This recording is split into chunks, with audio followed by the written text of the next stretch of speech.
Olá, queridos, a paz do Senhor, esse é o seu ADEC TV e hoje nós estamos no quadro Lições Bíblicas.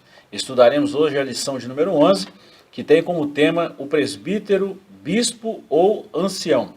O texto áureo está na carta de Paulo a Tito, capítulo 1, versículo 5, e está escrito assim: Por esta causa te deixei em Creta, para que pudesses, em boa ordem, as coisas que ainda restam, e de cidade em cidade estabelecesses presbíteros. Verdade prática. O presbitério deve ser constituído por pessoas idôneas para auxiliar na administração da igreja local. A leitura bíblica em classe está na carta de Paulo a Tito, capítulo 1, versículos 5 a 7, e também na epístola de Pedro, capítulo 5, versículos 1 a 4. A nossa lição tem objetivo geral: apresentar a importância da função de presbítero e ainda 3 objetivos específicos. Primeiro, definir o termo e a função do presbítero, destacar a importância do presbítero e pontuar os deveres dos presbíteros. Mais uma vez estou aqui, professor Joás, muito bom ter você aqui conosco mais uma vez. Amém. E nós estamos diante de uma lição vamos falar assim, o volume escrito menor que as demais, mas de uma importância fundamental para o bom andamento e crescimento do reino de Deus na terra, principalmente quando se fala da organização da igreja. Falar sobre os presbíteros, né? Tem um papel tão importante na condução, né, das ovelhas de Cristo, né, do rebanho do Senhor. Um papel de auxiliar os pastores, né, na condução desse rebanho, né, nesse ministério de apacentar, né? O presbítero acaba sendo um auxiliar de muita valia para o pastor que já tem uma chamada tão grande, né? E ele precisa de auxiliares com essa capacitação que é exigida aí dos presbíteros, que a gente vai ver, né? Então é uma lição muito rica. Ótimo. Professor, dessa lição nós vamos falar de várias coisas. Por exemplo, o significado, função, a liderança local. O presbítero ele é um obreiro local, né? E nós vamos falar também das qualificações do presbitério ou da pessoa que é consagrada ao presbitério, né? Nós vamos falar muita coisa. A importância do presbítero ou ancião, né? Que é a mesma função aqui, nós estamos falando de nomenclatura. Enfim, nós falamos aqui que essa lição é uma das mais importantes, tendo em vista que nós estamos falando da gestão, da direção da igreja, da organização da igreja como um organismo vivo, que é muito importante, né? Esses dons ministeriais, né, são essenciais para a manutenção da vida da igreja, né? Tanto que todos esses ministérios que nós estamos falando, já tem umas 3 lições para cá, né? Todos eles são olhados, né, são vistos, são indicados como presente para a igreja. Então a igreja ela vai muito bem, né, de saúde espiritual e tudo mais, quando há dedicação a esses ministérios, né? A gente chama de dons ministeriais, mas são ministérios de gente que abraça, escolhe mesmo fazer aquilo, servir da melhor maneira, né? Então, quanto maior e melhor a qualidade desses ministérios, né, mais é a qualidade de vida da igreja como um organismo, né? E muito bom isso aí, tá? O tema é muito bom, é muito propício para o momento que nós estamos vivendo, né? Interage, tem um texto aqui, professor, na nossa lição, né, a lição de professor, interagindo com o professor. A igreja local é o corpo invisível de Cristo num tempo e num espaço. Ela é constituída por distintos seres humanos, por isso é preciso haver uma liderança que a norteie, a oriente e administre com sabedoria. Então, aprove o Senhor levantar obreiros para dela cuidar. E o presbitério, assim como a próxima lição que estudaremos, que é o cargo, né, que é a função do diácono, nós estamos falando da composição eclesiástica da igreja como o corpo de Cristo, né? Sim, e é necessário, né, que haja toda essa diversidade, né, de ministérios, porque o apóstolo Paulo ele até falava muito, batia muito nessa tecla, né? Há uma diversidade, né, de operações, de dons e tudo mais, mas o objetivo parece central, né? E aquele que move todos esses dons, todos esses ministérios é um só, né? Há diversidade de ministérios, mas é o mesmo Espírito que opera tudo em todos, né? Então é interessante olhar para esses ministérios também como parte integrante do corpo, né? E tão essenciais que são para o bom funcionamento do corpo de Cristo, que é a igreja, né? E necessárias, né, professor? Muito Sem bacana. eles seria uma falta de organização, né? Com eles, a gente já vê as dificuldades que nós enfrentamos no dia a dia, agora imagina sem eles, né? É bom lembrar, professor, a gente sempre fala isso, que a igreja ela funciona em duas frentes. A igreja é um organismo vivo, isso sendo o corpo de Cristo, mas a igreja também é uma organização, né? Como organização, ela tem um CNPJ, ela está debaixo de leis também, por exemplo, a lei do silêncio, mas uma série de fatores aí. Mas como organismo vivo de Cristo, ela responde ao cabeça, que é Cristo. E é bom a gente falar isso, porque tem muita gente que pensa que isso são duas coisas assim juntas ali, apesar de estarem juntas, mas há uma distinção também nessas funções aí da igreja. E é bom a gente ressaltar isso. Sim, e é bom que seja assim, né? É bom que haja essa organização, né? Parece que nada funciona no reino de outra forma, Verdade. né? No reino de Deus parece que tudo deve funcionar assim, né? Com uma boa organização, né? Com boas diretrizes de prática, né? De conduta, né? de viver, né? Há um estilo de vida próprio do reino, né? Muito bom. E isso vale para todos envolvidos no reino, né? Muito bom. Vamos lá, introdução. Nós já falamos muita coisa aí da lição, né? Pois é. Até agora foi alguns insights aí que nós falamos aí da lição, coisas boas aí, mas agora nós vamos ler o comentário aí da nossa lição. No início da igreja do primeiro século, havia líderes que orientavam os crentes quanto ao evangelho, bem como a organização e o desenvolvimento da igreja local. O evangelho frutificou na vida das pessoas e por isso surgiram cada vez mais novos crentes. Foi necessário, a fim de garantir o discipulado integral da nova pessoa em Cristo, separar crentes idôneos e maduros na fé para cuidarem desse precioso rebanho. Assim, os apóstolos de Cristo passaram a estabelecer presbíteros para zelar pela administração e vida espiritual da igreja local. Então, por aqui nós já vimos aí a responsabilidade desses homens constituídos presbíteros, né, na igreja primitiva. Essa introdução aí é muito rica, né? Ela praticamente aponta uma visão panorâmica da lição toda, como a gente vai ver daqui a pouco. Então, o evangelho frutificou, né? E era promessa. Você vê a proporção, né, de frutificação que Jesus falava em algumas parábolas, 30, 60, 100 por um. Né? Ele estava falando dessa boa semente do evangelho. E a gente vê isso muito claro a partir do capítulo 6 de Atos. Né? Você vê que os apóstolos passaram a não dar conta sozinhos. Né? Então você vê que eles mostram a necessidade de se dedicar. Nós vamos nos dedicar à oração, à palavra, né? Que a gente precisa ensinar a boa palavra, né? Ensinar a palavra do jeito que ela é, né? As palavras de Deus no sentido que Deus as diz. Então vamos nos dedicar a isso, palavra e oração. Né? Aí tem toda essa questão organizacional, né, de que o pastor falou agora há pouco, né? E você vê lá em Atos 11, por exemplo, quando os apóstolos levantam os anciãos, né, esses presbíteros, né, para cuidar da ajuda, do socorro à igreja.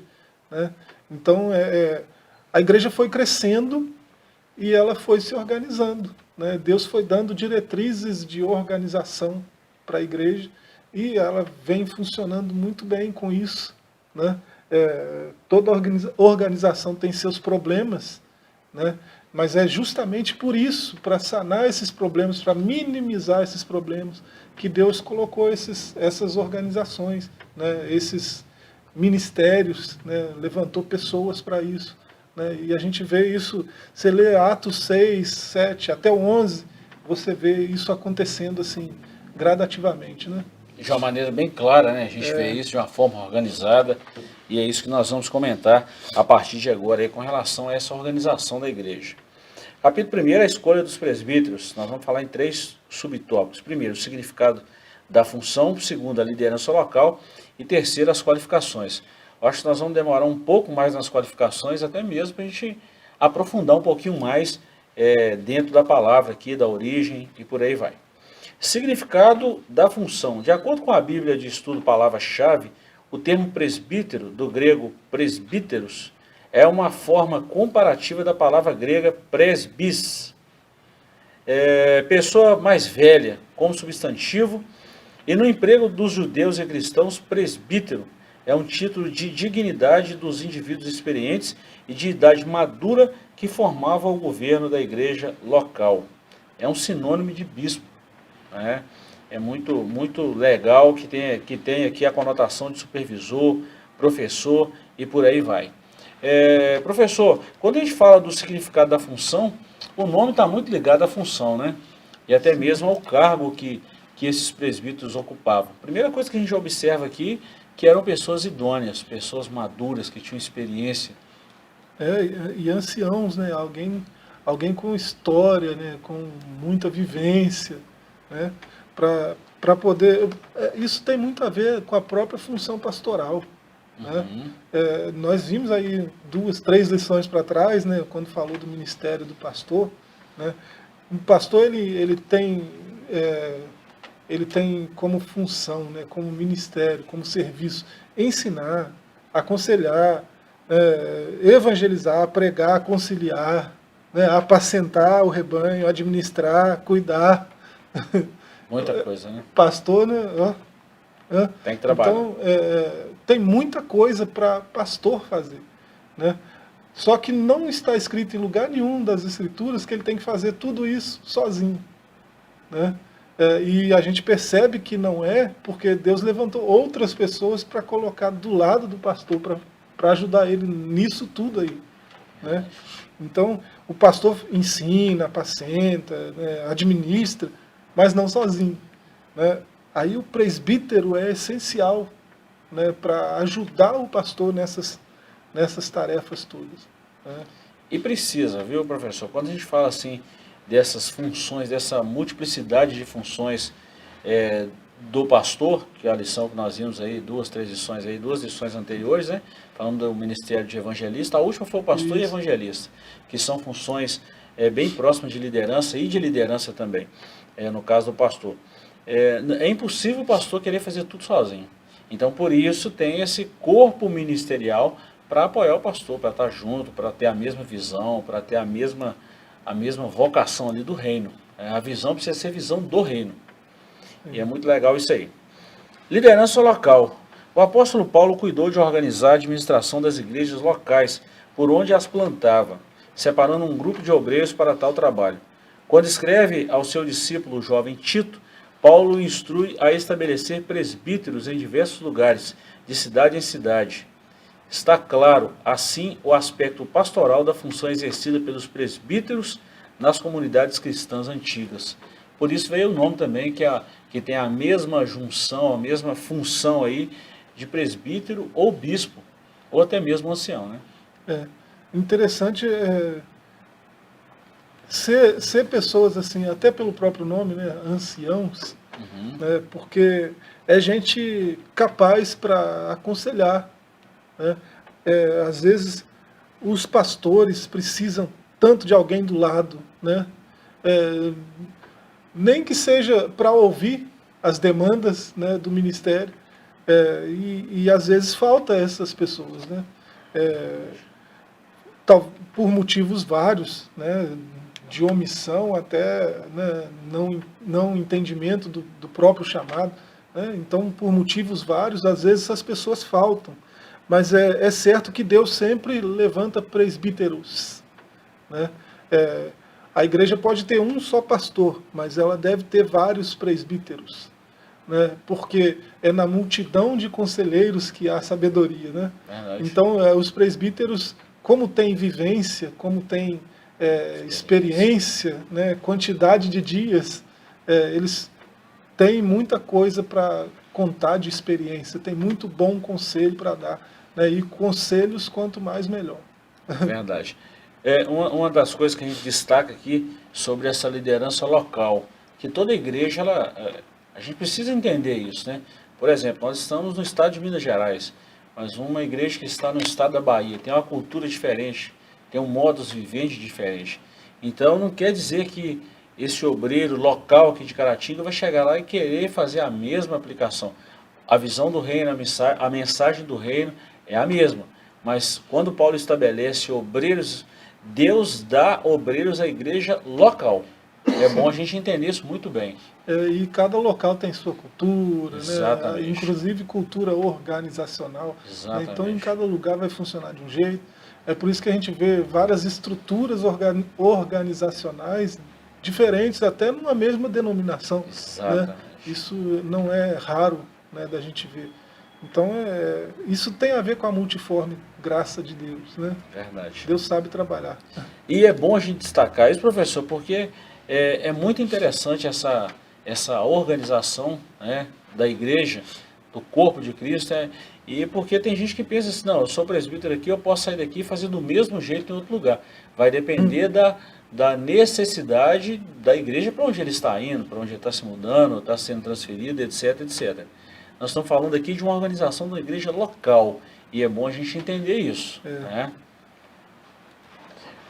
Ponto 3, as qualificações. No Novo Testamento, as referências aos presbíteros encontram-se no plural, presbíteros, porque é exatamente isso que você falou agora há pouco. Não é só um, eram vários. Bispos ou anciãos. Como a liderança local era formada por um grupo de irmãos experientes na fé para cuidar da igreja, a função dos presbíteros era pastoral. Portanto, o presbítero é um pastor, um apacentador de ovelhas. A palavra de Deus expressa qualificações bem objetivas para o exercício fiel dessa função. Tais qualificações estão descritas em Tito, capítulo 1, versículos 6 a 9, para presbítero, assim como em 1 Timóteo 3, de 1 a 7, para bispo, que é a mesma função, né? Denotando o aspecto sinônimo dos dois termos. Uma leitura atenta das duas listas indica a importância da função e como as igrejas não podem descuidar-se quanto da ordenação de pessoas para servi-la. O bom conselho do apóstolo Paulo ainda é a maneira mais segura para se separar obreiros. Eu gosto demais desses dois títulos aqui. Por sinal, eu estou lendo um livro, podia até ter trazido para mostrar, porque é uma indicação boa, Paulo para Todos. E esse livro eu estou lendo sobre as cartas pastorais. Quais as recomendações de Paulo, as orientações de Paulo na separação de obreiros, na indicação de obreiros, na consagração de obreiros. Professor, antes de você fazer seu comentário, eu queria só falar um detalhe aqui, por exemplo, do nosso Ministério Assembleia de Deus, porque pode variar de nomenclatura de um ministério, de uma igreja para outra, né? Mas o nosso Ministério Assembleia de Deus, a gente tem essa visão hierárquica de obreiros, né? Um cooperador, diácono, presbítero, evangelista e pastor. É a nomenclatura que a Assembleia de Deus usa desde quando é Assembleia de Deus. Tem um missionário também, que é uma nomenclatura muito legal, que faz o mesmo trabalho de evangelista, de apóstolo, né? Que está sendo enviado para determinado lugar. Outras igrejas usam, por exemplo, só diácono e pastor, não tem esse evangelista ali, porque eles entendem que o evangelista tem a mesma função do pastor. Enfim, não é o caso de discussão, mas eu estou falando do nosso Ministério da Assembleia de Deus, como trata essa questão ministerial, dessa visão hierárquica. Repetindo, o cooperador, diácono, presbítero, evangelista e pastor. É a nomenclatura que nós usamos. E a função de presbítero é muito importante no ministério pastoral. Está ali ao lado do pastor. Sim. Essa função é essencial. A gente já falou aqui, né, da qualidade dos conselhos, né? Na nossa cultura, né, enquanto nação brasileira, pelo menos, não se tem essa cultura de valorizar o idoso porque ele tem muitos dias vividos, né? A gente não tem essa cultura, deveria, né?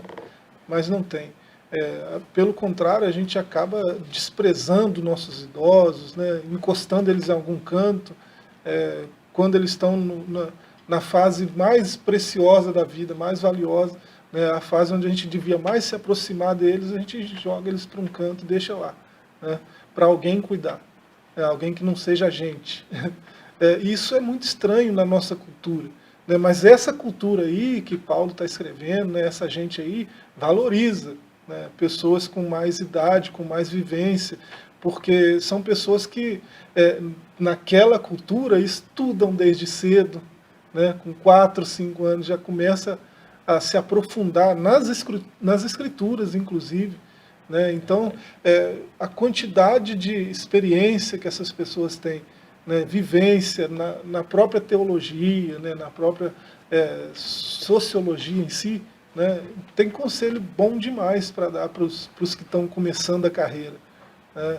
Então é por isso que há essa valorização dos presbíteros na Escritura que a gente às vezes não vê na nossa cultura. Às vezes a gente tem um presbítero, tem o presbitério, né, o corpo de presbíteros ali, e de uma forma geral, só quem valoriza são os pastores mesmo, são o pessoal que tá na organização.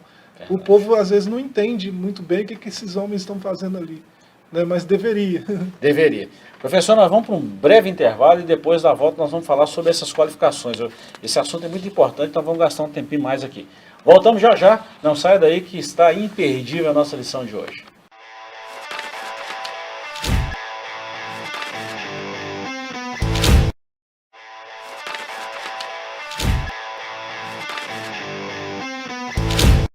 Queridos, estamos de volta, esse é o ADEC TV e hoje nós estamos no quadro Lições Bíblicas, estamos estudando a lição de número 11, Presbítero, Bispo, Ancião. Professor, nós terminamos o bloco anterior falando aí das qualificações. Esses dois textos de Paulo aí, tanto a Tito quanto a Timóteo, ele está orientando aqui a 2 jovens pastores, ele está falando aqui de algumas recomendações em que o presbítero deve se encaixar. Como é que funciona isso? O pastor, quando vai escolher um obreiro, quais as recomendações para esse obreiro? As qualificações aí não são poucas, né? São muitas. No texto de Tito tem pelo menos 14. E a gente recorreu ao livro, né? Ao livro que serve de base para a lição, e ele mostra quais são as 14. No texto de Tito, do verso 6 ao 9 do capítulo 1, né? A primeira delas aí é irrepreensível. Deve ser irrepreensível, né? Lá em Timóteo está o obreiro que não tem do que se envergonhar, né? Segundo Timóteo 2,15. Marido de uma mulher, né? Diferente da cultura daquela época, né?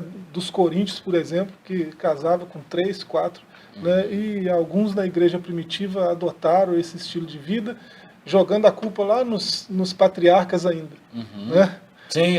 Mas Abraão, mas... né? Uma leitura equivocada da Escritura, né? Que tenha família ajustada, né? Que governe bem a própria casa, né? Tenha filhos, né? Bem cuidados, bem criados. Só uma observação, professor, adendo que nessa questão de governar bem a casa, o apóstolo é bem enfático nisso aí. Demais. Se ele não governa a casa dele bem, muito menos a igreja. Como é que vai governar a igreja? Né? Ou seja, a casa precisa ser a primeira igreja. Aí o quarto é não soberbo, né? Interessante, porque pode acontecer também de a pessoa que tem muita experiência, muito conhecimento, pode acontecer de se tornar arrogante, né? Não é difícil. Tem pessoas que têm pouco e são arrogantes. Imagina quem tem muito, né? Verdade. Então, Paulo adverte quanto a isso também, né?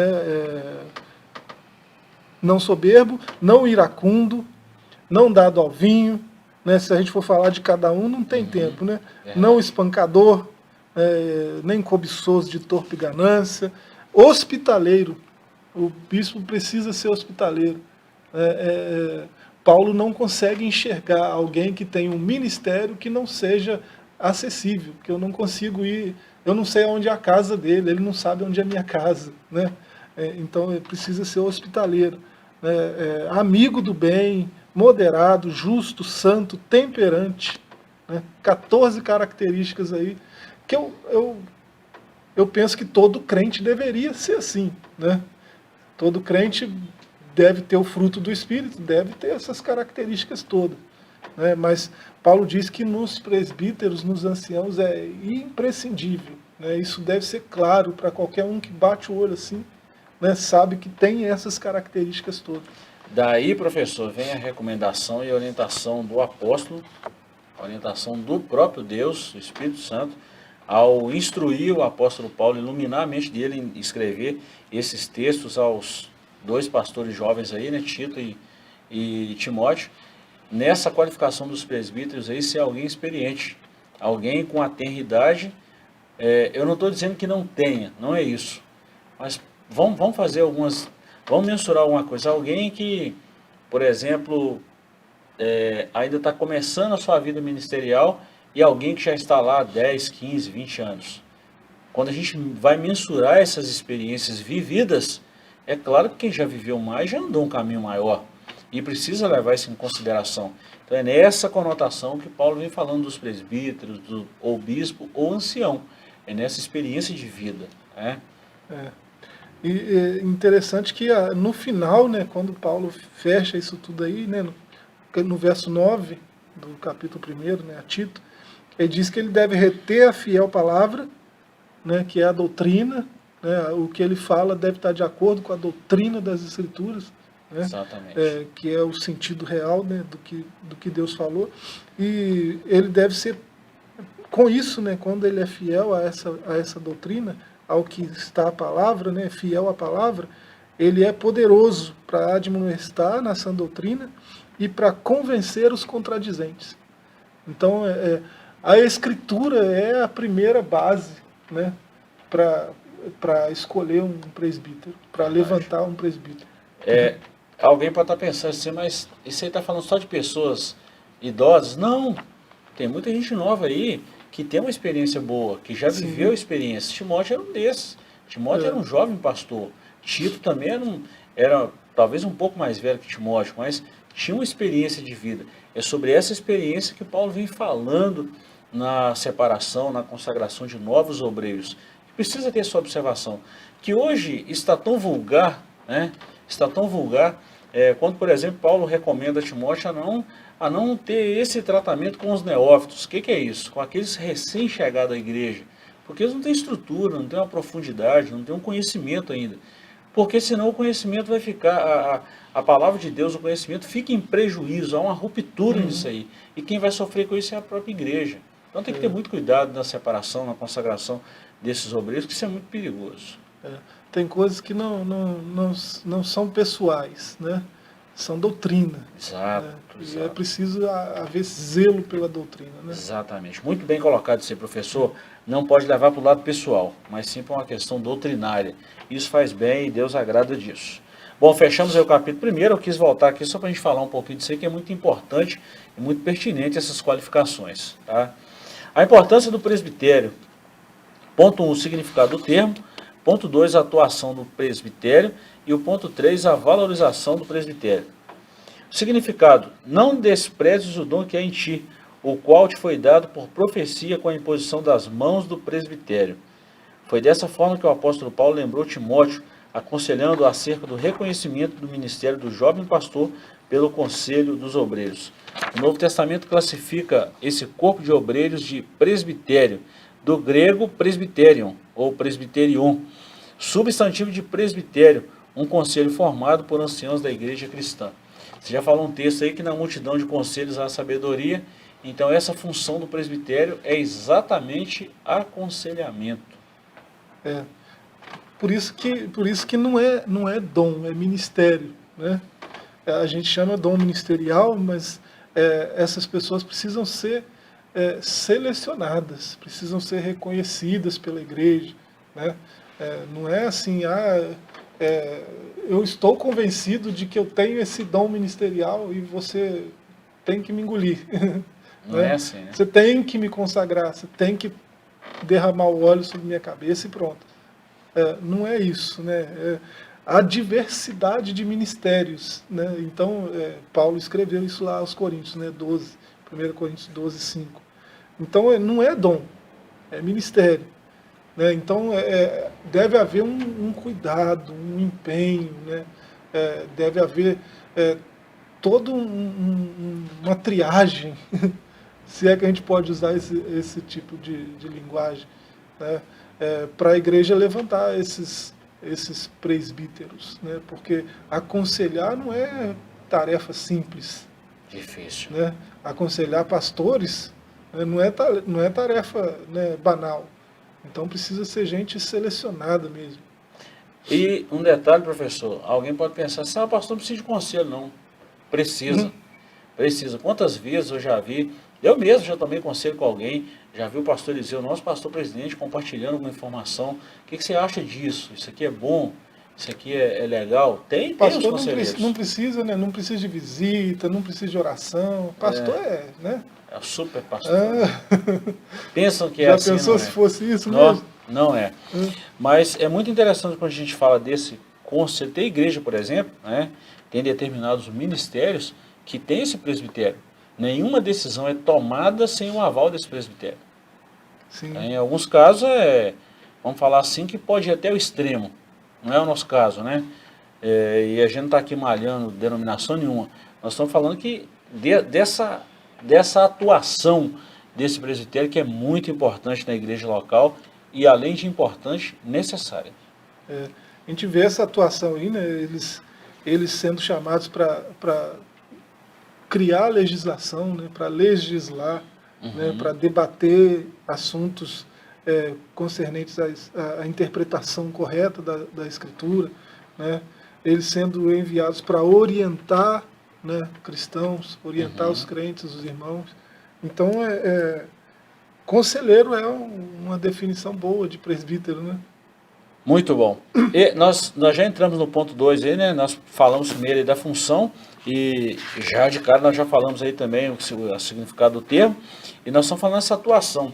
Dentro dessa atuação, professor, nós podemos estar aqui na nossa lição, né? Que no primeiro concílio de Jerusalém, essas questões sérias que tinha da circuncisão entre os gentios que estavam convertendo em massa, esse concílio em Jerusalém, esse primeiro concílio foi muito importante, o papel e a atuação desse presbitério, né? Um conselho de pastores ali decidiu o que fazer em meio a tanta, vamos falar assim, divergência doutrinária, né, e teológica.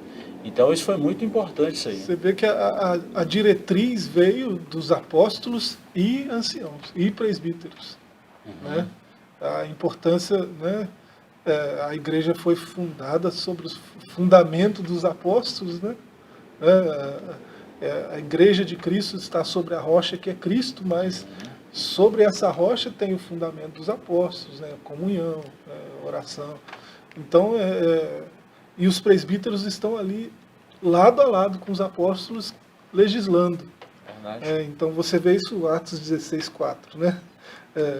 Os decretos aí que foram sido estabelecidos pelos apóstolos e anciãos em Jerusalém.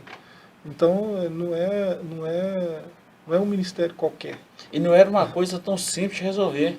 Nós estamos falando de um grupo de pessoas... debate forte. Pesado. Quem lê Atos 15 aí, Atos 15 e Atos 16, né? Vamos ver essa dificuldade que era aí, esse primeiro concílio, tanto que o negócio esquentou, tanto que o assunto acalorou, exatamente por causa dessas divergências. Isso aqui pode, isso aqui não pode. Então, nesse momento que entra a voz da sabedoria. Primeiro, a sabedoria de Deus, sem sombra de dúvida. E também a sabedoria vivida, a sabedoria experimentada nos trabalhos. Aconteceu assim, vocês não acham melhor passar por esse caminho? Então, isso é muito importante na igreja. Demais, né? Muito importante. Principalmente uma igreja mais jovem. Principalmente, porque senão há uma descaracterização doutrinária, que é muito perigoso. Muito perigoso. Hoje em dia, né, que a juventude parece sem rumo nenhum, né? Não tem paradigmas para a juventude, né? Eles estão entregues a si mesmos, né, para ir conforme o coração manda. A figura do ancião, né, para ajudar essa juventude é importante. É bom a gente falar nisso porque a igreja, cada dia que passa, a igreja, em muitos lugares, a igreja está uma igreja mais jovem. E é bom lembrar, né, que essas questões, principalmente as questões doutrinárias, teológicas, precisa ter ali um senso, precisa ter uma responsabilidade, né? Graças a Deus que em nosso meio nós temos muitas pessoas assim, que servem de parâmetro, de conselheiros. Isso é muito bom para a igreja, para o ministério. Isso é muito legal. Não existe renovação, né, de nada que parta daqui para frente. Né? Você só renova algo que já foi feito. Hoje fala-se de renovação, ainda mais aqui, né, na nossa realidade. Né? Então, o jovem é muito disso, de inovar, né, mas inovar não quer dizer renovar. Né? Renovação, ela parte de algo que já foi trazido até aqui. Né? A igreja, olha da onde ela veio. Né? Doutrina dos apóstolos, olha da onde veio. Né? Lei de Cristo, né? Foi trazida até aqui. Né? Os anciãos que estão no púlpito hoje, né? Que tem gente que olha e não sabe o que está fazendo ali, né? Mas eles trouxeram a gente até aqui. Né? Eu estou aqui por causa deles. A gente perde isso de vista. É tão importante isso que você está falando. Eu estava numa das nossas regionais há pouco tempo agora, em Vargem Alegre, e vi lá uma bicicleta, uma Monarch antiga lá, que um dos primeiros pastores andava nessa bicicleta. Olha que história linda. Né? Nós estamos falando de uma história. Está lá. O pastor Diego, que é o pastor dessa regional, mostrou lá, bicicleta de carga lá também. Impressionante. Como que isso chegou até nós. Então esse trabalho precisa ser valorizado. Essas pessoas são pessoas que têm voz, que opinam, né? E que traz uma experiência para a igreja, para o corpo de Cristo, quando a gente fala de uma tomada de decisão. Isso é muito bom. Ponto 3, a valorização do presbitério. O presbitério deve ser valorizado, pois desde os primórdios da igreja cristã, sua existência tem fundamento na palavra de Deus. O rebanho do Senhor será ainda mais bem atendido se o presbitério das nossas igrejas for preparado para uma atuação mais efetiva no governo da igreja e no ministério de ensino, tal como instruiu o apóstolo Paulo. Os presbíteros que governam bem sejam estimados por dignos de duplicada honra, principalmente os que trabalham na palavra e na doutrina. Então, a coisa essencial que não pode faltar na vida do presbítero, bispo ou ancião é a doutrina, que nós estamos falando aqui de palavra de Deus. Nós não estamos falando de costume, não. Nós estamos falando de vamos falar assim, do que governa a igreja, que é a palavra. Né? Sim. E é interessante você olhar essa honra, aí olhar mais profundo para esse texto, né? Ele vai dizer que os que governam bem devem ser estimados, né? E devem receber dupla remuneração. Essa honra aí tem um sentido até de remuneração. Sim. Né? É reconhecimento, mas é um reconhecimento que retribui de alguma forma o que foi feito. Né? Retribui de alguma forma, mesmo que seja monetariamente, e principalmente se trabalham na palavra e na doutrina. Me parece que a igreja tem pecado nisso. Né? Tem pecado. A gente traz gente de longe, né? Enche o bolso deles de dinheiro. Eu não sei como é que é a vida do sujeito, não sei o que ele faz da vida, não sei do testemunho dele, né? Só sei que ele fala bem.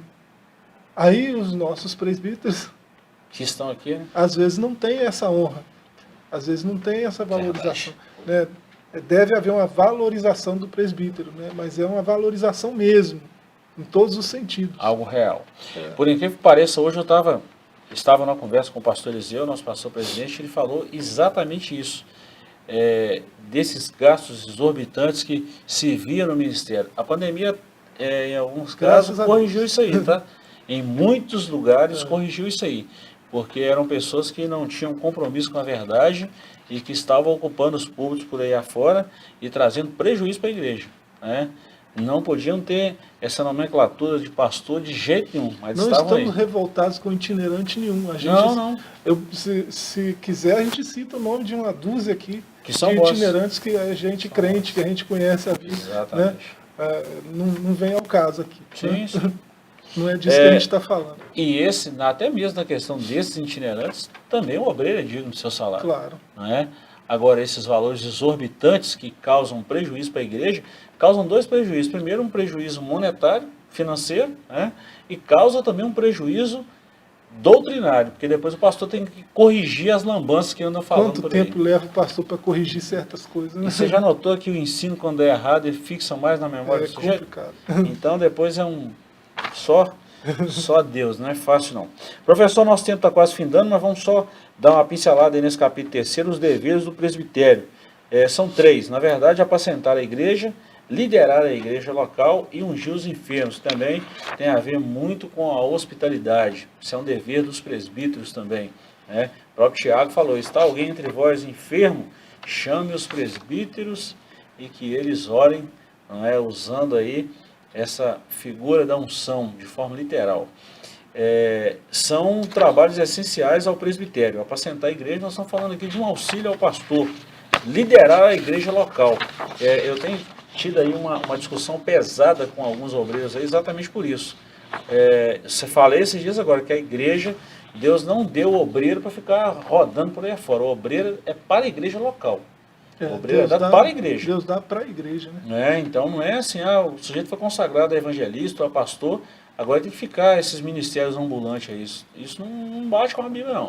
Então tem que ter muito cuidado com isso também. Por isso a recomendação nessas características, nessas qualificações que Paulo fala aí a Timóteo e a Tito. Apacentar significa, a gente viu, né, na lição 9, né? Apacentar tem um significado muito amplo, mas o primeiro é alimentar, é suprir, né, o rebanho. Suprir como? Com a palavra. Então, isso aí precisa estar perto. Precisa ser um apacentar contínuo. Não pode deixar a ovelha lá e passar 2, 3 semanas longe da ovelha. Não, apacentar é um processo diário, constante, né? Repetitivo, né? Trabalhoso, tem que suar mesmo. Então, e isso é função do presbítero também. Né? E liderar a igreja local, ele ajuda o pastor nesse sentido, né? De liderar o rebanho. Ungir os enfermos, isso aqui é uma coisa que, como é indicado aqui no comentário, tem sido às vezes banalizado, né? Na igreja. Tem gente, não só o ato de ungir às vezes é banalizado, né? Tem gente que unge carro, casa, chave, não sei mais o que. Roupa e por aí vai. Então o ato em si foi banalizado, mas também o processo, né? Vai lá, o pastor, me dá aí um tanto assim de óleo, porque eu vou ungir lá. Né? Não pode. Como assim? Não né? pode. Não é uma coisa tão banal assim. Não pode. Lê lá, vê se é isso que está falando o texto. Né? Vê se não é para chamar o presbítero. Por isso a necessidade de conhecer a palavra de Deus. Não é? Isso. Graças a Deus. Chegamos ao final do nosso programa, quero te agradecer pela companhia e voltaremos na próxima semana, se o Senhor nos permitir. Forte abraço e até lá.